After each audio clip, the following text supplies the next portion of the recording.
Guys मैं दीपक एक बार फिर से आप सभी का स्वागत करता हूं सपोर्ट ग्रुप पे। दोस्तों आज के इस वीडियो में हम बात करने वाले हैं क्लास 10th के एक्सरसाइज 1.4 के क्वेश्चन नंबर 3 के बारे में। तो मैंने 1 और 2 जो है वो ऑलरेडी पिछले वाले वीडियो में करवा दिया है और आज के इस वीडियो में हम लोग क्वेश्चन नंबर 3 के बारे में देखेंगे और इसमें हम लोग पहले समझेंगे इस क्वेश्चन को, ठीक है। क्वेश्चन के बाद मैंने इस क्वेश्चन का जो नोट्स लिखा है इसको समझाएंगे और इनके बाद जो है क्वेश्चन का आंसर समझाएंगे, तो आपको बिल्कुल जो है क्लियर हो जाएगी। तो पहले हम लोग क्वेश्चन को समझने का प्रयास करते हैं। क्वेश्चन में कह रहा है कि कुछ वास्तविक संख्याएं जो दशमलव प्रसार के नीचे जो है दिया गया है, यानी कि आपको कुछ वास्तविक संख्या के जो है प्रसार नीचे दिए गए हैं। प्रत्येक स्थिति के लिए आप निर्धारित कीजिए कि यह संख्या परिमेय संख्या है या नहीं है, ठीक है। और यह परिमेय संख्या है और p बटे q के रूप की है, तो q के अभाज्य गुणनखंड के बारे में आप क्या कह सकते हैं। तो गाइज q के अभाज्य गुणनखंड के बारे में पहले आप एक चीज मैं आपको बता देना चाहता हूं जो मैंने नोट्स पे नहीं लिखा हुआ है कि देखो गाइज जो भी परिमेय संख्या होती है और उसके q जो आते हैं यानी कि p बटे q, तो q का जो अभाज्य गुणनखंड होता है वो कैसा होता है 2 के पावर n मल्टीप्लाई 5 के पावर m के रूप का होता है। तो उसका q का जो मान होता है वो कैसा होता है 2 के पावर n गुना 5 के पावर m के रूप का होता है और तभी वह क्या कहलाएगा परिमेय संख्या कहलाएगा, राइट। तो ये एक नोट्स का जो है वह हिस्सा ही हो गया। अब समझ लेते हैं कि एक नोट्स मैंने यहाँ पे लिखा हुआ है, इसमें क्या लिखा है। देखो गाइस दुनिया में जो दशमलव प्रसार जो होती है मैथमेटिक्स के हिसाब से वो 3 प्रकार के हो सकते हैं, एक शांत, ठीक है, एक अशांत आवर्ती और एक होता है अशांत अनावर्ती। अब समझते हैं ये शांत क्या होता है। देखो गाइस हम लोग बचपन से ही आज तक बनाते आ रहे हैं इस टाइप के क्वेश्चन जो भागा देते हैं और भागा देने के बाद जो है वो एक पॉइंट के बाद एक निश्चित संख्या के बाद वो नंबर कोई आगे नहीं आता है, यानी कि उनका एक एक्सटेंट होता है। जैसे कि मैंने यहाँ पे लिखा हुआ है 0.342, तो 342 के बाद जो है यहाँ पे अब कोई नंबर नहीं आ रहा, तो इसका मतलब इसका ये एक्सटेंट हो गया, ठीक है। तो इस टाइप के जो दशमलव प्रसार होते हैं उसे हम कहते हैं शांत दशमलव प्रसार, ठीक है। और एक होता है अशांत आवर्ती। अब ये अशांत आवर्ती क्या होती है, देखो गाइस जो भी नंबर जैसे कि यहाँ पे मैंने लिखा 0.12 पे रेकरिंग, ठीक है। अब ऐसा जो मैंने लिखा हुआ है इसका मतलब ये हुआ कि अब जो ये एक जो है वो ये 12 जो है 12 के बाद जो है अब नंबर जो भी आएगा फिर से 12 ही आएगा, ठीक है। यानी कि यही पैटर्न जो है आपके बार बार आने वाले हैं। तो यहाँ पे मैंने एक एग्जाम्पल भी लिखा 1 2 3 4 और इस पे पैटर्न मैंने लगा दिया, यानी कि इस पे जो है मैंने बार लगा दिया। इसका मतलब ये हुआ कि अब ये 1 2 3 4 जो है आपके बार बार रिपीट होते रहेंगे, ठीक है।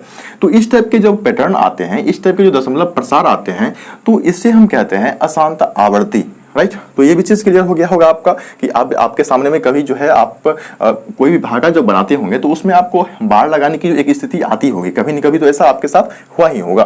तो उसमें इस टाइप के दशमलव प्रसार जो होते हैं वो अशांत आवर्ती कहलाते हैं, राइट। अब आते हैं एक अशांत अनावर्ती पे। अशांत अनावर्ती क्या होता है, तो अशांत अनावर्ती इस टाइप के जो हो डिवीजन यानी कि भागफल के रूप में निकलता है कि दशमलव प्रसार उनका कैसा होता है, तो 1.01 लिखा, फिर 00, फिर 1, फिर 000, फिर 1। यानी कि अब देखो गाइस कि ये जो है रुकने वाला नहीं है, इसका कोई जो है वह एक्सटेंड नहीं है, ठीक है ना। ये बिल्कुल स्लो अप आगे चलता ही रहेगा। तो इस टाइप के जो दशमलव प्रसार होते हैं वो कहलाते हैं अशांत अनावर्ती, राइट। तो ये 3 चीज हम लोग का जो है वो क्लियर हो गया, शांत दशमलव प्रसार, अशांत आवर्ती दशमलव प्रसार, एक अशांत अनावर्ती दशमलव प्रसार, ठीक है।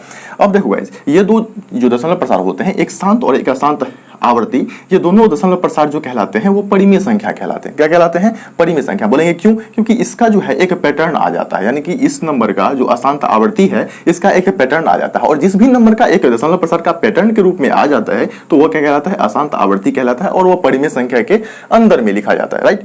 तो ये आपको समझनी चाहिए। अब देखो भाई यहाँ पे जो लिखा हुआ है वो अशांत अनावर्ती लिखा हुआ है। अशांत अनावर्ती जो है वह अपरिमेय संख्या के अंदर आता है। तो यहाँ पे जो लिखा हुआ है नंबर आप देख के आपको पता चल रहा होगा कि इसका एक एक्सटेंट है, अब इसके बाद जो है कोई नंबर आगे नहीं आ रहा। इसका मतलब ये हुआ कि ये जो दशमलव प्रसार है वो क्या है, शांत दशमलव प्रसार है। अब इसे हम p बटे q के रूप में कैसे लिखेंगे वो देख, पहले यहाँ पे मैं लिख देता हूँ कि यह दशमलव प्रसार, यह दशमलव, ठीक है ना, यह दशमलव प्रसार कैसा है, शांत है, ठीक है ना, शांत है, ठीक है। जब दशमलव प्रसार शांत होता है तो वो क्या होता है, यदि लिख दिया यहाँ पे ब्रैकेट में मैंने, ये दशमलव प्रसार कैसा है, शांत है, ठीक है ना। ये एक परिमेय संख्या है, क्या है, परिमेय संख्या है। अब परिमेय संख्या कैसे है उसको भी मैं प्रूव करके दिखाता हूँ। देखो ये परिमेय संख्या कैसे है, जब यहाँ पे मैं लिखता हूँ इसे 4 3.1 2 3 4 5 6 7 8 9, तो यहाँ पे अगर मैं पॉइंट को हटा दूँ तो नीचे में क्या लिखना पड़ेगा मुझे, 90 लिखना पड़ेगा। तो 1 2 3 4 5 6 7 8 9।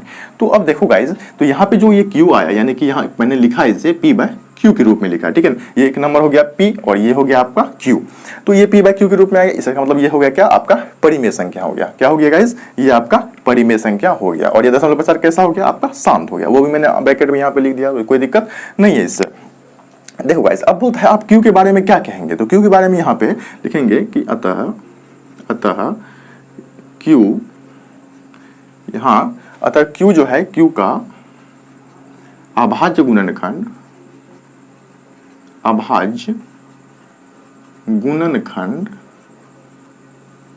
2 के पावर n गुना 5 के पावर m, यहाँ पे m है गाइस, आप 2 के पावर n गुना 5 के पावर m के रूप का होगा। इसे मैंने आपको पहले ही बता दिया है, का होगा, ठीक है ना। तो ये इसका जो मैंने क्यू के बारे में हम लोग यही कह सकते हैं, राइट। तो ये क्वेश्चन का सलूशन हमारे पास आ चुका है। अब इसमें कोई जो है बिल्कुल कोई भी त्रुटि नहीं, बिल्कुल जो है वह साफ सुथरे जो है वो बन गया है।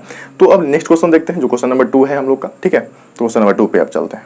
तो गाइस, मैंने क्वेश्चन नंबर 2 यहाँ पे नोट डाउन कर दिया है अभी। और क्वेश्चन नंबर 2 जो है वो बिल्कुल ही इजी है, जो मैंने आपको नोट्स में बताया अभी। तो उसको देख करके आप इसे आराम से समझ सकते हो। देखो गाइस, इसमें क्या आ रहा है 0.120, फिर आ रहा है 1200, 12300, 1240। इस तरीके से हम लोग देख रहे हैं कि ये इसका कोई एक्सटेंट नहीं है, इसका ना तो कोई पैटर्न बन रहा है, जो मैंने आपको यहाँ पे बताया था, ठीक है ना। सेम टू सेम वही चीज यहाँ पे हो रहा है, कोई पैटर्न यहाँ पे बन नहीं रहा है। और ये क्या है, अशांत जो है वो अशांत अनावृत्ति के अंदर आ गया। इसे हम क्या कहेंगे, अशांत अनावृत्ति दशमलव प्रसार कहेंगे। और अशांत अनावृत्ति दशमलव प्रसार किसमें लिखा जाता है, अपरिमेय में लिखा जाता है। तो इसे हम डायरेक्ट लिख सकते हैं, क्या सॉल्यूशन के रूप में लिख सकते हैं, ठीक है, कि इसका दशमलव प्रसार, आप इसे भी लिख सकते हैं, वैसे आप डायरेक्ट भी लिख सकते हैं अपरिमेय है, बस हो गया, ठीक है ना। और इसमें हम ऐसे भी लिख सकते हैं कि इसका दशमलव प्रसार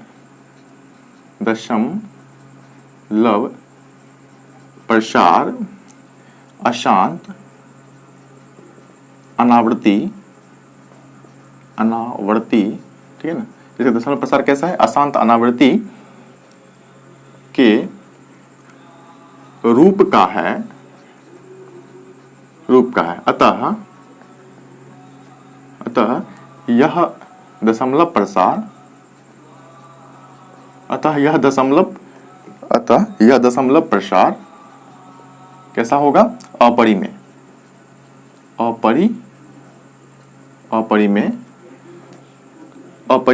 होगा, ठीक है। तो ये चीज हमको बोल रहा था करने के लिए। आई होप कि ये क्वेश्चन जो है आपको समझ में आ गया होगा। बिल्कुल इजी है, मैंने आपको नोट्स में भी जस्ट नहीं बताया था। जो भी अशांत अनावृत्ति आता है वह अपरिमेय होता है। तो ये अशांत अनावृत्ति के अंदर में आ गया, इसलिए इसे हम क्या कहेंगे, अपरिमेय होगा। अब बोलेंगे आप क्या कि इसमें क्यू के बारे में पूछ रहा है, तो क्यू के बारे में हम क्या कहेंगे, जब ये अपरिमेय संख्या है। तो अपरिमेय संख्या जो वैसी संख्याएं होती है जिसे हम p/q ग्रुप में व्यक्त नहीं कर सकते हैं, जब इसे p/q ग्रुप में हम व्यक्त कर ही नहीं सकते हैं, तो क्यू के बारे में हम क्या कहेंगे, ठीक है।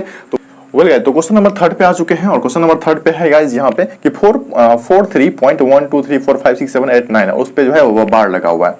तो गाइस अभी मैंने जस्ट ही बताया था कि जिस संख्या पे बार लगा हुआ होता है वो क्या होता है, अशांत आवृत्ति होता है। मतलब एक पैटर्न के रूप में ये आ रहा है और पैटर्न के रूप में आने के कारण से अशांत आवृत्ति हुआ। और अशांत आवृत्ति जो है वो किस रूप में होता है, तो परिमेय संख्या के रूप में आता है। तो अब इसे हम क्या लिखते हैं कि परिमेय संख्या के रूप में कैसे लिखेंगे, तो 43.123456789 पॉइंट को हटाना है, तो नीचे में 1 पे 1 2 3 4 5 6 7 8 9, ठीक है। तो 9 0 इस पे मैंने डाल दिया।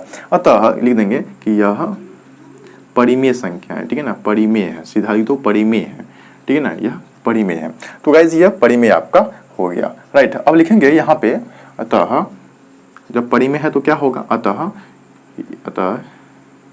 यहाँ Q का अभाज्य गुणनखंड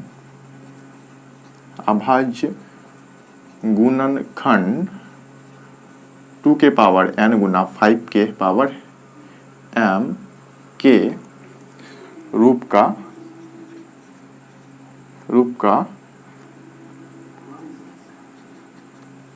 होगा, राइट।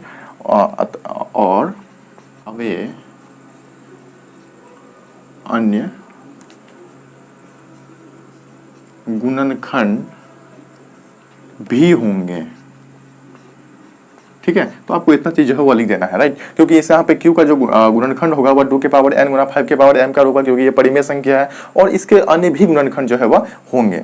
तो यहाँ पे मैंने इसको लिख दिया। ये आई होप कि ये क्वेश्चन जो है आपको समझ में आ गया होगा, बिल्कुल ही ईजी क्वेश्चन था। वेल गाइस, इस तरह की नॉलेजेबल वीडियो के लिए आप सपोर्ट करो। अभी तक आपने इस चैनल को सब्सक्राइब नहीं किया है तो गाइस प्लीज सब्सक्राइब कर लो, और पसंद नहीं किया इस वीडियो को गाइस प्लीज लाइक भी कर देना गाइस, और बेल आइकन को जरूर हिट कर देना और वहां पे ऑल पे क्लिक करना, जैसे कि मैं कोई भी वीडियो डालूंगा तो गाइस सबसे पहले आपके पास पहुंच जाएगी। तो गाइस मिलते हैं आपसे नेक्स्ट वीडियो में, तब तक के लिए बाय बाय, टाटा।